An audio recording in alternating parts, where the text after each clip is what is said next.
President Carter, thanks for joining us here at the Voice of America. It's always a pleasure for me to be able to talk to you. And we're here to talk about your latest book, which focuses on an issue that you consider to be one of the most serious in the world. And the title of the book is called A Call to Action. And I want you to tell me, what is that call to action?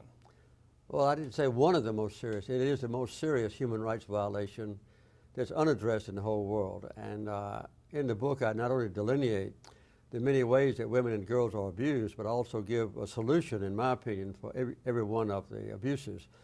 And I've met now with key women leaders and also men who are interested in the subject for the last 3 years.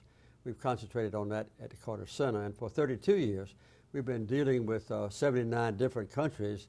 And as I've been in those foreign countries and also throughout the United States, I've seen the tangible examples of how horribly women and girls are treated, much worse than anyone knows.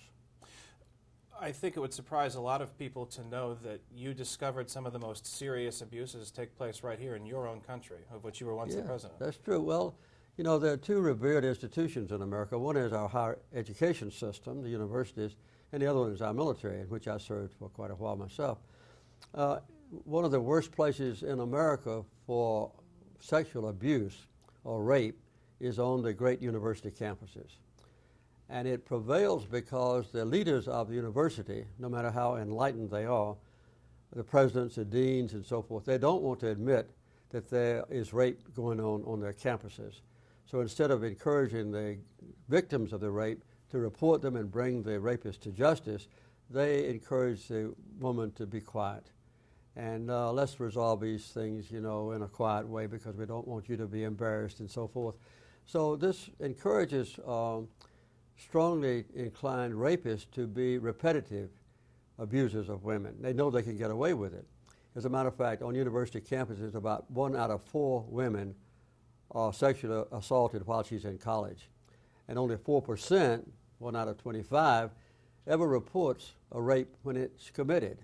And that's about 1/6 as much as women report rapes in, you know, public life. So it's a very horrible situation that hasn't yet been addressed. I teach at Emory University in Atlanta, where I've been now for 32 years, and because of my book partially, they are taking very strong corrective action. And they are aided by the Title IX chapter in the education bill that was passed, I think, when I was president. And Title IX now is being used to withhold federal funds if universities don't take corrective action against this abuse of women.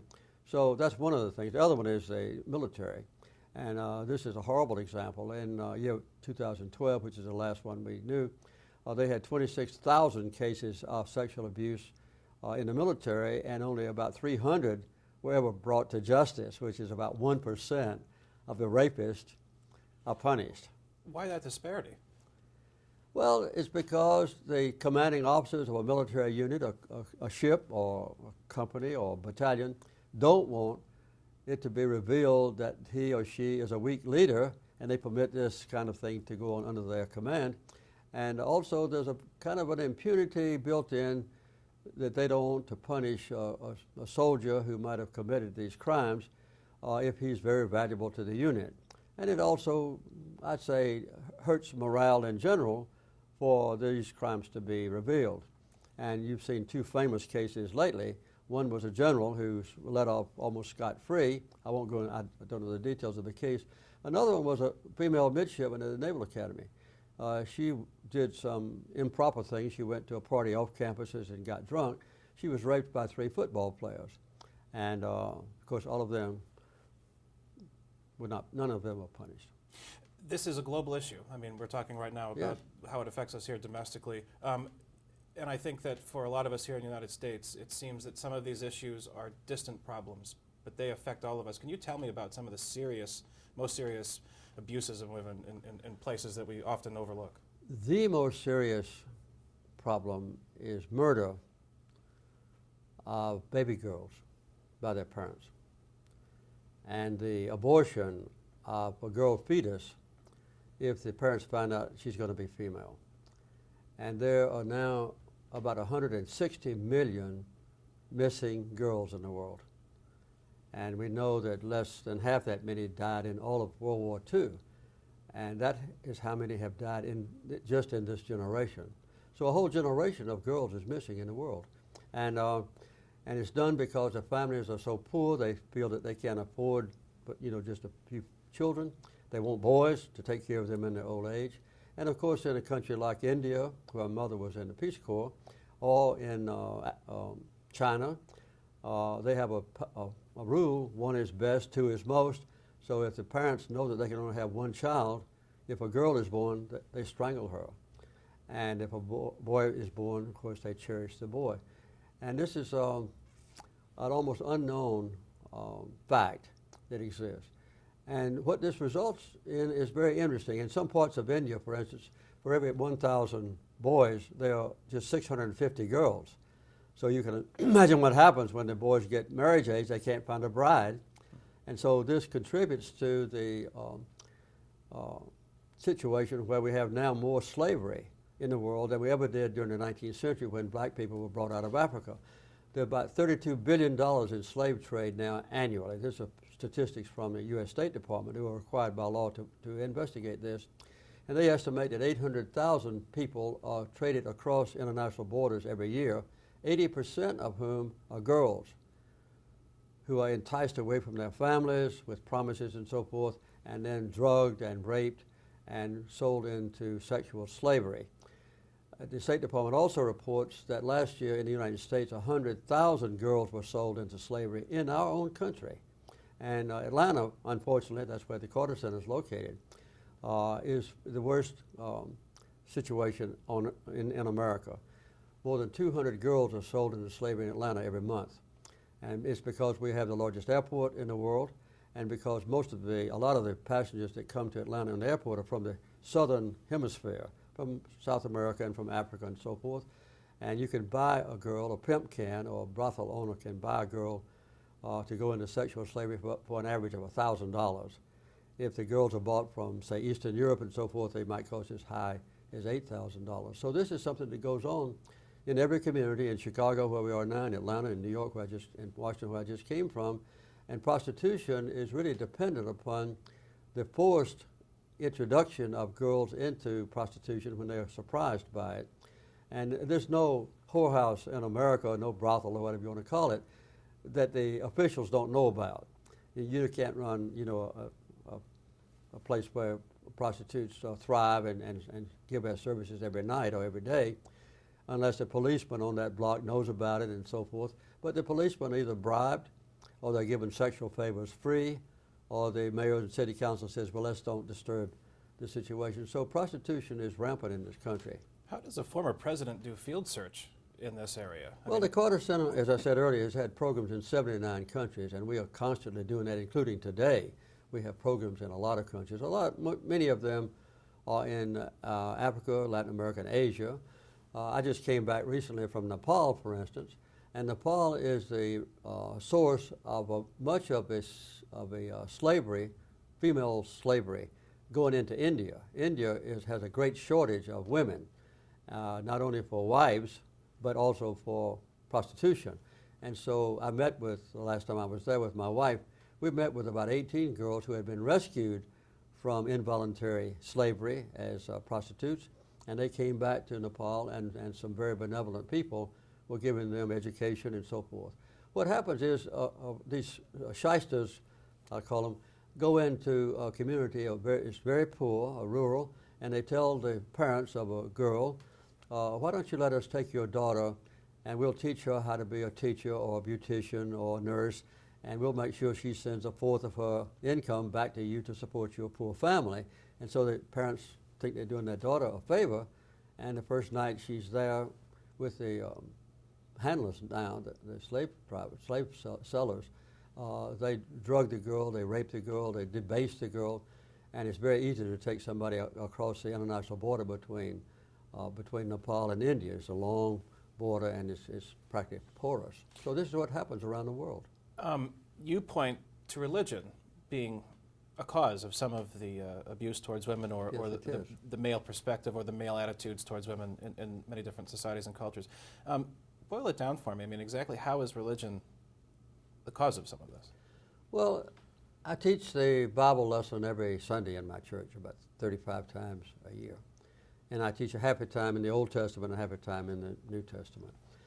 And there are 36,000 verses in the Bible, and I've taught a lot of them over since I was 18 years old as a teacher.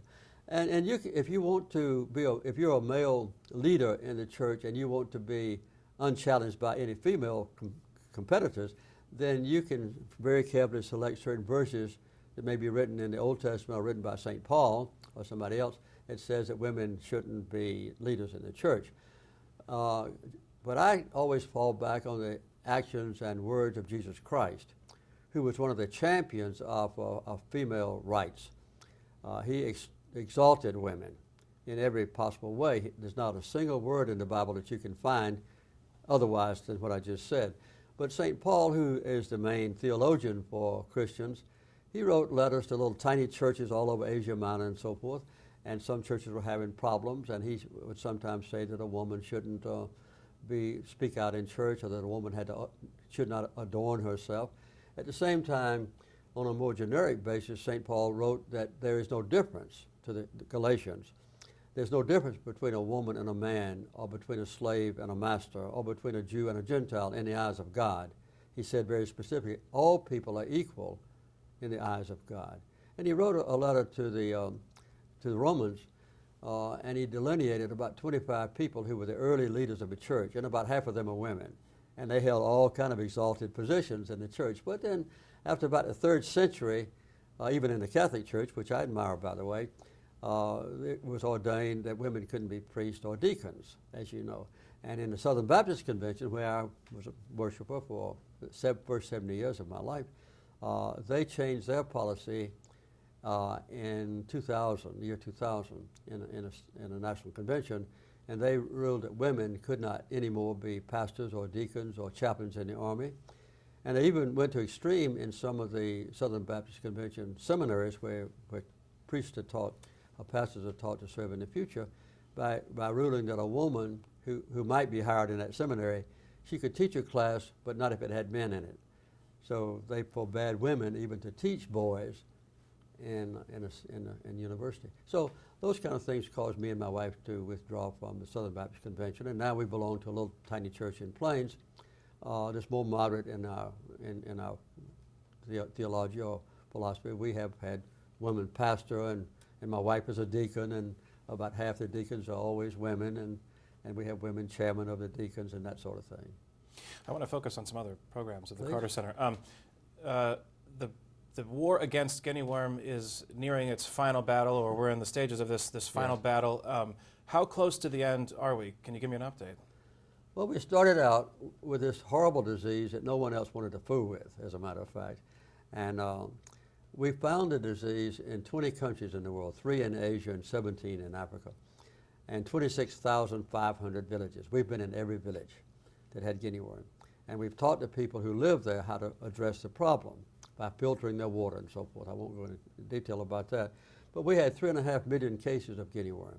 And village by village, we've done away with it. And last year, we only had 146 cases in the whole world. Explain to somebody how, I mean, that is a tremendously huge curb. And I think that it maybe in some ways, just giving the numbers diminishes the extraordinary effort that goes into getting to that point. But to 140 cases in the entire world. Yes, that's right.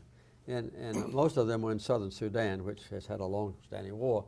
Well, the people that get Guinea worm don't have any other source of drinking water. They don't have a deep well. They don't have a stream running anywhere nearby. So they get all of their water for drinking and for cooking and everything out of a nearby pond that fills up during the 3 or 4 months of the rainy season. And in the rest of the year, that pond dries up and it becomes more and more stagnant water. And that's a place where the Guinea worm eggs breed. So if you drink of water, you get the Guinea worm eggs in your body. And 12 months later, there's a worm in your body about 30 inches long that stings the inside of the skin or epidermis. And it takes about 30 days to come out. And it's excruciating pain. And the only treatment for it down through tens of thousands of years have been to wrap the worm around a little stick about the size of a little finger or pencil. And you can put a little bit of tension on the Guinea worm and make sure you don't break it. And it'll come out of the body in about 30 days, about 20 days instead of 30 days. And that's a symbol for a doctor. You know this, the caduceus. Oh, that's actually a guinea worm wrapped around a stick, and it's known in the Bible as a fiery serpent. And so this can be corrected if the villagers all take a filter cloth, which we give them, and if they strain every drink of water through the filter cloth, it takes the guinea worms out. How has the unrest in South Sudan affected the ability to get to the end? Well, as you may know now, South Sudan has some conflict going on in the country, and we have our very heroic guinea worm experts in the country, most of whom are Sudanese, by the way, whom we have trained. And we also have about 8,000 women at this point who monitor every village where guinea worm might be evident again, come back. And what they do, as soon as a person has a guinea worm coming out of their sexual organs or knees or feet or whatever, they isolate that person so that person can't go back in the water and let the guinea worm, eject eggs into the water. So it's a big operation still. At this moment, I think we have about 212 people on our payroll, almost all of whom have been trained locally, and about 8,000 women who volunteer their services. Also, river blindness is an issue that's affecting a great amount of people in this part of the world, and the focus of the Carter Center is shifting from fighting this to eliminating it. Can you tell me about the shift in that effort? Yes, river blindness causes blindness. It's originated by a very fast little stream that has a lot of oxygen in the water where it tumbles over rocks. And a little tiny fly about the size of a gnat stings people alongside the river. And the people find that they've got microfilaria inside their body that's planted by these little tiny flies. And the microfilaria first cause horrendous itching, worse than poison ivy, so bad that some people commit suicide because they can't control it. And it turns your skin kind of a leopard spot, so that a woman that has it, no man wants to marry her. And after about 12 years, the microfilaria, the microscopic worms, get to your eye and cause blindness. And so Merck & Company, a very great pharmaceutical company, found out that their dog medicine, everybody that has a puppy dog gives a dog heart guard every month to prevent heartworms. They found out that that exact medicine would control river blindness. So they came to the Carter Center about 27 years ago now and said, if you'll use our medicine for treating river blindness, we'll give it to you free. And so they've done that. And last year, the Carter Center treated, personally, we did about 36 million people for river blindness and for some other diseases. And we found out eventually that instead of just controlling the disease, where we had to give a pill every year, if we gave 2 to 4 pills a year, then the adult worms that created the microfilaria would be eliminated. So we found out that in Latin America, in 6 countries, we could completely do away with with river blindness permanently. And now we've tried that in Africa and found it to be successful again. In Uganda and in northern Sudan, which is now Sudan, we've eliminated river blindness completely. And so now we have adopted the policy all over Africa, and with other people who fight the same disease, let's don't just control it every year by giving 1 pill a year forever. Let's get rid of it once and for all, and that's what we're doing. I want to shift to 1979 in the White House. You're president and you're dealing with Soviet aggression in Afghanistan. Yes. Paint the picture for me about this flashpoint in your presidency. It was a difficult situation to manage, but the United States at that point was not involved in Afghanistan and was a remote country from that part of the world and wasn't necessarily an influencing nation in that region. What difficulties did this present for you as president? Well, at that time, I was getting along fairly well with Brezhnev. We had negotiated a SALT treaty to control nuclear weapons and so forth, and I was communicating with him quite regularly, and he decided to launch an invasion of Afghanistan Christmas week, 1979. And he sent in a lot of 105 planes loaded with troops, and they occupied Afghanistan, and I had to decide what to do. So I withdrew my ambassador. I broke diplomatic relations with Soviet Union. I declared a grain embargo against them. I supported the Congress and the Olympic Committee in withholding our contestants from the 1980 Olympics, which was a big blow to them. 25 other countries did the same thing, by the way. And then I also started a secret means of arming the freedom fighters in Afghanistan so they would oppose the Soviet invading troops. And we used just Russian-made weapons so that they wouldn't know the origin of it, but we did that secretly, and it was carried on later. And I think the most significant thing I did was to call a press conference, and I announced to Brezhnev that if he moved out of Afghanistan into any other country, that the United States would respond militarily, and there would be no limit on what weapons were used to defend what I consider to be the security of my own country. Because he could have moved into all the Gulf states and to Pakistan and so forth. And so he never moved out of Afghanistan. And of course, later on when Gorbachev came in office, because if people had been able to defend themselves, the Soviet troops left in defeat. You're one of the few people in the world who can sit back and watch the events that are currently unfolding in Ukraine and know the tough decisions that are before a president in that circumstance. Yeah. And what can the United States do regarding the Russian incursion into Crimea or the Russian annexation of Crimea? I don't think that anything that the United States or Europe could have done would have deterred Putin from going into Crimea. That was a special case because Russia has always considered Crimea to be kind of part of its nation. And I think a vast majority of the Crimean people, maybe 3/4 of them, felt the same way, that they were part of Russia. So threatened embargo or even threatened military action, in my opinion, would not have deterred Putin from doing that.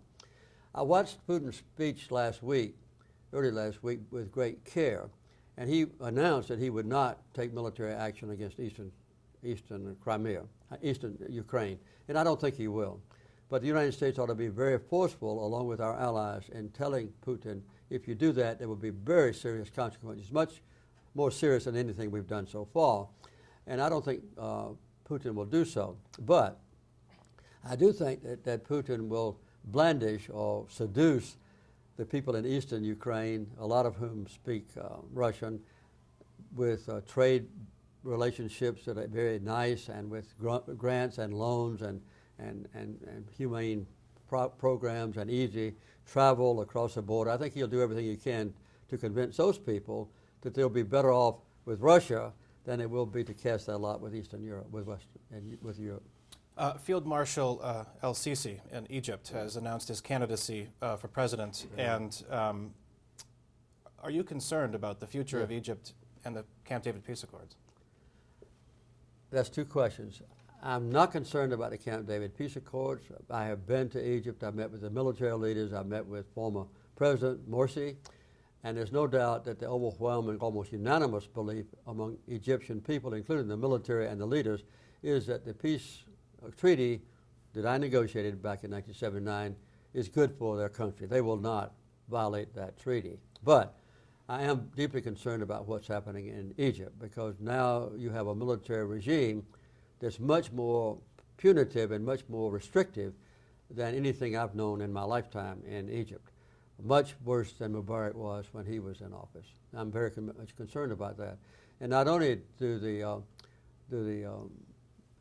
Muslims find themselves imprisoned in mass numbers, but also the young activists who originated the so-called Arab Spring are also imprisoned if they speak out. So I don't think there's any way now, unless a new regime is very eager to change their policies, that Egypt will even have a remnant of democracy and freedom left. How do you see the civil war in Syria ending? Do you see it ending soon? Well, not soon. I have really taken a different position on Syria than the administration in Washington.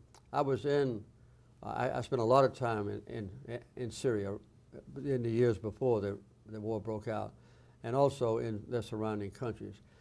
And I happened to be in Egypt when the war began, and Lakhdar Brahimi, who, as you know, is the peace negotiator for the UN and for African Union now, is in charge. He and I were together, and we met with the leader of African League, and the presumption on all of us was that it would not be possible in the foreseeable future for Assad to be overthrown. he was going to prevail. He had 3.5 members of his army who were very loyal to him.